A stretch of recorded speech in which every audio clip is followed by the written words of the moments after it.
Hi, I'm Arnie Gundersen from Fairewinds. This is the 2nd December since the Fukushima Daiichi accident. And I thought I'd use this video to talk about things that were painfully obvious to Fairewinds viewers back in 2011 that really have not been internalized by the Nuclear Regulatory Commission even since then. So we're going to use this video as a training video for the Nuclear Regulatory Commission so that they can better understand what Fairewinds viewers have known for the last 2 years. The problems that I want to talk about today are twofold. One is the containment integrity, and the other is what happens when you don't cool a nuclear power plant, something that we call the loss of the ultimate heat sink. Well, let's get right to it. The first topic is the containment integrity. Tokyo Electric released a report in September of this year, and they gave it to the IAEA, the International Atomic Energy Agency. The report is a more thorough analysis of the explosions at Fukushima Daiichi, and it discusses things that they've learned in 2012 that they didn't incorporate in their analysis back in 2011.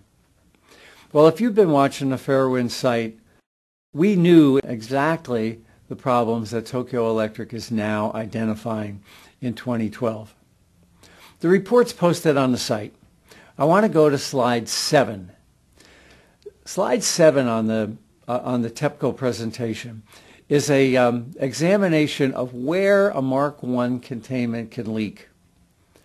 Now, you've seen our famous video where the top of the containment lifts and gases are sliding out. Union of Concerned Scientists also identified it in 2011. And here, now finally in 2012, Tokyo Electric announces as an improvement to its analysis that, oh, by the way, containments can leak. Well, viewers of the Fairewinds site have known that all along. But more importantly, the Nuclear Regulatory Commission has known it since about 1976. We brought to your attention about the top of the containment lifting. Was known to the Nuclear Regulatory Commission since about 1976, when it happened at the Brunswick plant. But now in slide number 7 on the TEPCO slides, they say, oh my God, a Mark I containment can leak if the top begins to lift.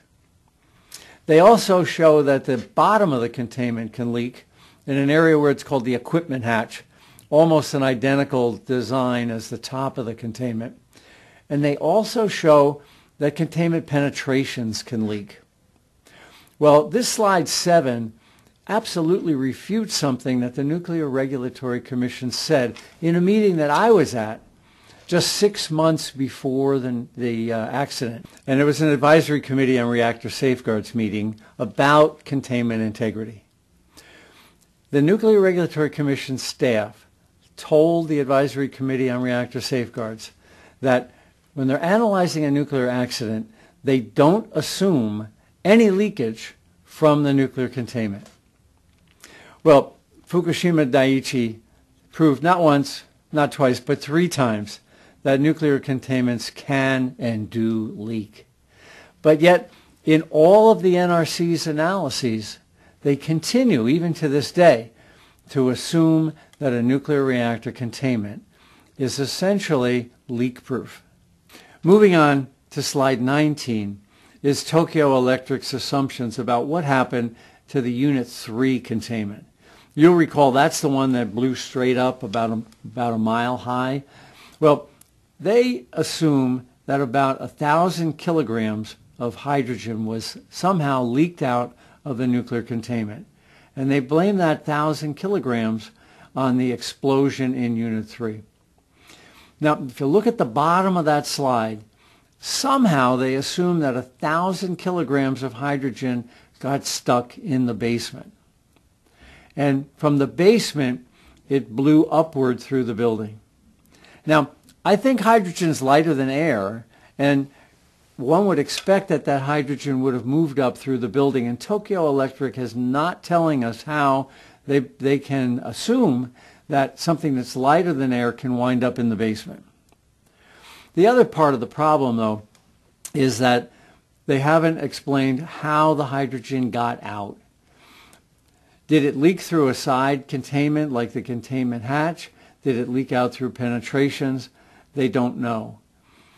Now, I've stated that the explosion was due to a prompt criticality, moderated but prompt criticality in the fuel pool that created the upward force.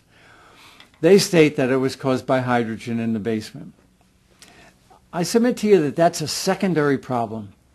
What's really important is the word at the bottom of slide number 19 by Tokyo Electric. Tokyo Electric acknowledges that this was a detonation. Now, if you recall, a detonation is a shock wave that travels faster than the speed of sound. And no one is designing containments to withstand a detonation shock wave. So I'm pleased, actually, that Tokyo Electric has finally agreed with me that this was a detonation shock wave and not a deflagration like in Unit 1. So I think the first important thing for the Nuclear Regulatory Commission to admit is that containments leak. But the second thing is that they can explode with a detonation shock wave. Now, since Fukushima Daiichi, I've been following the Nuclear Regulatory Commission's analysis pretty closely, and no one is talking about the effects of a detonation shock wave on a nuclear reactor containment. This has major ramifications for all containment designs. And like an ostrich in the sand, the Nuclear Regulatory Commission is simply ignoring the fact that Fukushima Daiichi Unit 3 had a detonation shock wave hit it. This Tokyo Electric slideshow shows a couple things about containment integrity. First, it's clear evidence that containments leak. It would be nice if the Nuclear Regulatory Commission acknowledged that containments can leak when they factor in their exclusion distances and evacuation of populations. But the second thing is the fact that a nuclear containment can be destroyed by a detonation shock wave. We talked about in a previous podcast that Unit 3 is so damaged now as a result of the explosion that it can no longer handle the crane used to lift the nuclear fuel out of the fuel pool. That damage was caused not by a deflagration but by a detonation. And yet the Nuclear Regulatory Commission pretends that that can't happen here. Well, it did happen. And if it did happen, that means it can happen again. So our containment analysis needs to reflect the fact that a shock wave traveling faster than the speed of sound can occur as the result of a hydrogen explosion. Now, this is not just a problem with the old Mark I designs. The AP1000, brand new designs being built in Georgia, are 1/10 of a pound from the design limit of the containment, and they don't assume a detonation shock wave. When a containment is so close to the design limit, if it did have a detonation shock wave like we know can occur, it would shatter the containment. This is a lesson the nuclear industry needs to learn and needs to analyze for and strengthen its operating containments moving forward. Moving away from the Tokyo Electric report and onto a new topic is the issue of what happens if the cooling water for a nuclear plant is unavailable. We call that the loss of the ultimate heat sink. Now, I was on CNN the second week after the accident, and I explained that not only were the diesels flooded, but even if they weren't flooded, the plant would have had a meltdown anyway, because the pumps along the ocean had been destroyed by the tsunami. Well, I was also on another show. It was called 5 O'Clock Shadow, and we were talking about the issue of the Fort Calhoun plant that had been flooded. And I talked about the fact that an upstream dam failing at Fort Calhoun would have caused the same accident as Fukushima Daiichi. It would have flooded the pumps that are used to cool the plant. That same radio show, I talked about the fact that the Oconee plant down in the south was also subject to that because upstream from it is a huge dam. Well, guess what? Here we are in 2012, and two whistleblowers at the Nuclear Regulatory Commission have come out and said the NRC has known all along what we knew back in 2011. Not only did the whistleblowers tell us that the NRC has a report about the problem, but the whistleblowers are telling us that the NRC is not doing anything about the problem, even though they know about the problem. Well, they wrote a report to the Inspector General, and they asked for the Inspector General to investigate the Nuclear Regulatory Commission to see why they've been covering up a vital safety issue, loss of the ultimate heat sink, at 23 different nuclear plants around the country. Well, here's the first sentence from their report to the Inspector General. They allege, quote, that the Nuclear Regulatory Commission has intentionally mischaracterized relevant and noteworthy safety information. What they did was they called it security related. And because it was security related, that meant that you and I were not privy to that information. In fact, it had nothing to do with security. It had to do with protecting the nuclear industry from the expense of having to protect their plants against an upstream dam failure. It doesn't matter where the excess water comes from that floods the cooling pumps. It doesn't have to be a tsunami. It can be the failure of an upstream dam, like at Oconee or like at Fort Calhoun.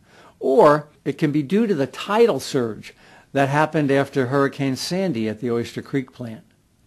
In any event, dozens of nuclear plants in the United States are subject to loss of the ultimate heat sink because their intake structures can become flooded. Now, this is a problem that can be fixed. There are things called submersible pumps, pumps that work underwater. The intake structure pumps could be made submersible so that no matter what Mother Nature throws at them, they can withstand it and continue to cool the nuclear reactor. I think that's an important modification that should be made across the board. I hope that in 2013, the Nuclear Regulatory Commission takes a real serious look at this loss of the ultimate heat sink and suggests that we modify those cooling pumps to make them submersible so that a Fukushima Daiichi accident won't happen here.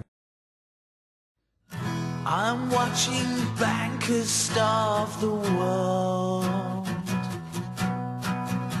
and I'm watching illegal and unjust wars. I'm watching nuclear meltdowns and pollution, while the vast majority continue to snore. I'm watching the surveillance state be built, and I'm watching the march to World War III. I'm watching the sheep led to the slaughter, while we're sitting in front of the propaganda machine.